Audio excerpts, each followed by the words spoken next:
मैं सबसे पहले पूज्य महाराज जी की आज 11वीं पुण्यतिथि है। इस अवसर पर उनके श्री चरणों में नमन करते हुए गोरक्षपीठ की ओर से, उससे संबद्ध संस्थाओं की ओर से उन्हें विनम्र श्रद्धांजलि अर्पित करता हूं। पूज्य महाराज जी का सानिध्य गोरखपुर वासियों को, पूर्वी उत्तर प्रदेश वासियों को और देश भर के सनातन धर्मावलंबियों को बहुत नजदीक से मिला था।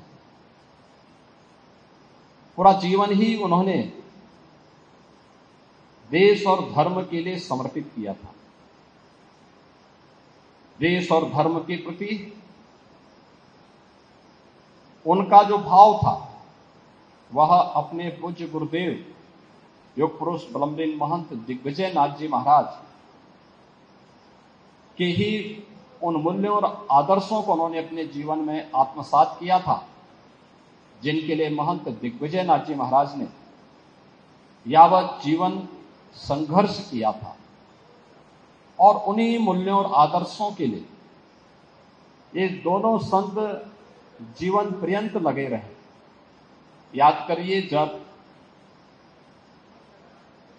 यह देश गुलाम था,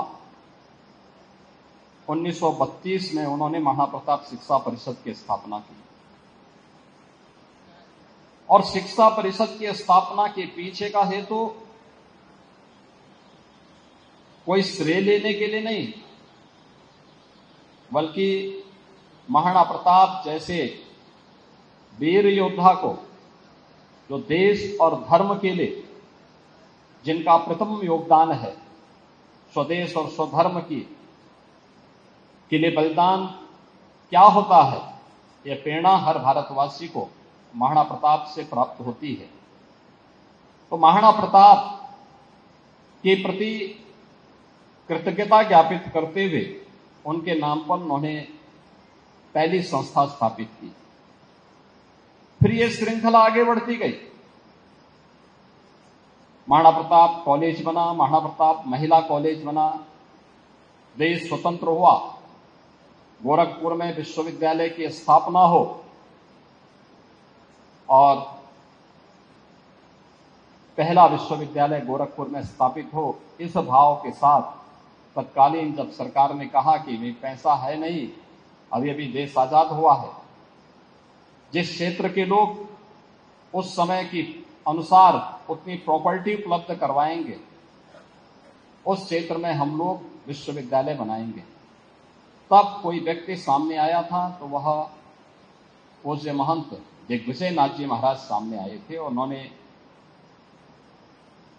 मंदिर से जुड़ी हुई दो संस्थाएं, महाराणा प्रताप महाविद्यालय और महाराणा प्रताप महिला महाविद्यालय, प्रदेश सरकार को देकर के गोरखपुर में विश्वविद्यालय की स्थापना का शुभारंभ किया था।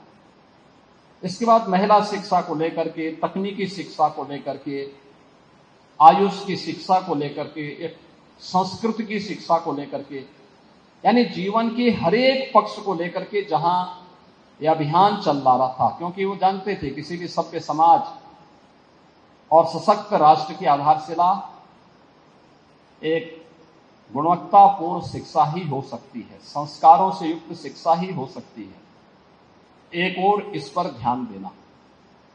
दूसरी तरफ देश आजाद हुआ है, तो आजाद भारत में आजादी के अनुरूप गुलामी के अंशों को समाप्त करने का भाव हर भारतवासी के मन में पैदा हो।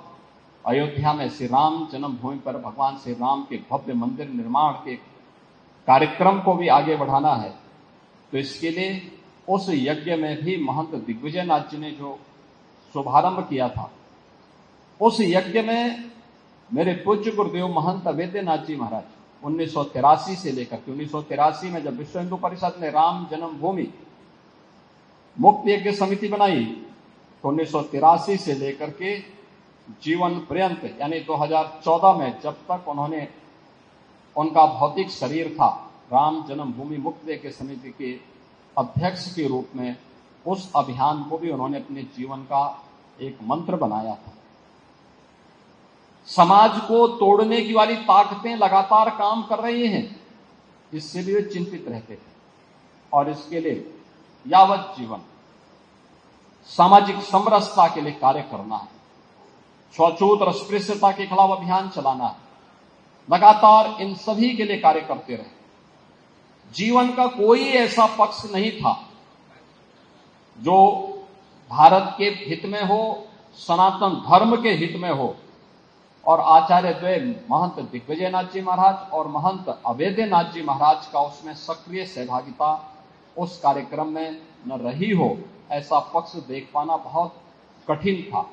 और उन स्थितियों में जब इस साप्ताहिक कार्यक्रम की श्रृंखला को आगे बढ़ाने की बात आती है, तो गोरक्षपीठ प्रतिवर्ष अपने इन पूज्य संतों के प्रति कृतज्ञता ज्ञापित करते हुए यहां पर साप्ताहिक कार्यक्रम आयोजित करती है।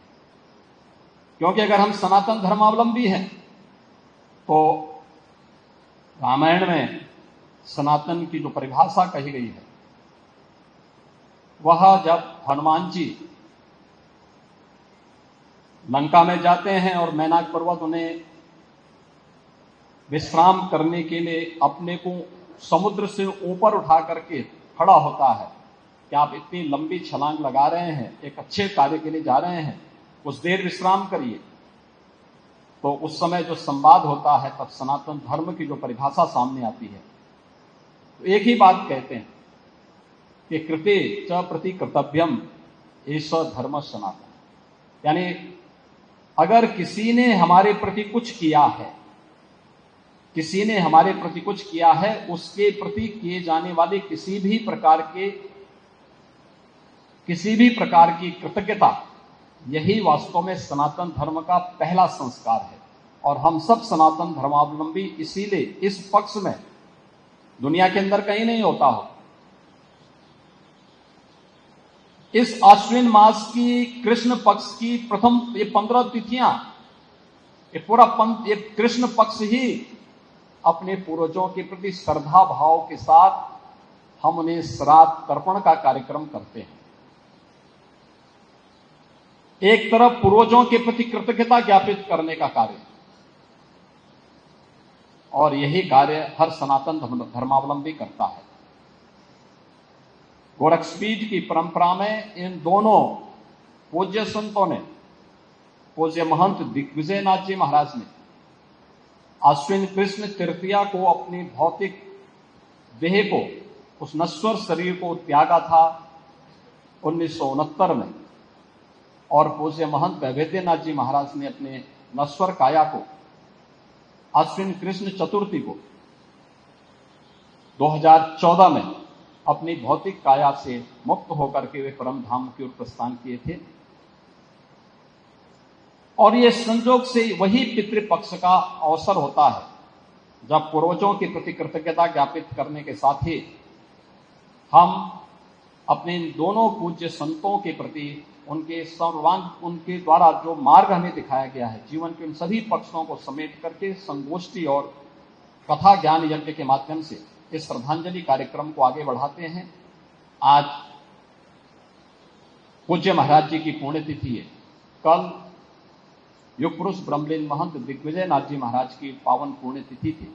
कल उनके प्रति श्रद्धांजलि व्यक्त की गई थी। आज पूज्य महाराज जी के प्रति कृतज्ञता ज्ञापित करते हुए हम श्रद्धांजलि के कार्यक्रम के साथ जुड़े हुए हैं। मैं इस अवसर पर गोरक्षपीठ और गोरखपुर वासियों की ओर से, अपने पूरी परंपरा की ओर से पूज्य महाराज जी के श्री चरणों में नमन करते हुए विनम्र श्रद्धांजलि अर्पित करता हूं। मैं धन्यवाद देता हूं आप लोगों को। कार्यक्रम 10 बजे से था, मौसम खराब हो रहा है, और सबके बावजूद आप सब भी और पूज्य संतजन भी समय के 2 घंटे पहले इस कार्यक्रम में उपस्थित हो गए। इसके लिए भी मैं आप सबको हृदय से धन्यवाद ज्ञापित करता हूं। और ये हमारी प्रतिबद्धता है देश के लिए, समाज के लिए, और पूज्य महाराज जी के प्रति विनम्रता पूर्वक अपनी श्रद्धांजलि अर्पित करते हुए अपनी वाणी को विराम देता हूं। आप सभी लोग इस कार्यक्रम में रहेंगे क्योंकि मुझे एक आवश्यक कार्यक्रम से जाना है और कार्यक्रम के बाद प्रसाद पाकर के सभी लोग जाएंगे। इसी विश्वास के साथ आप सबके प्रति मेरी मंगलमय शुभकामनाएं हैं। धन्यवाद।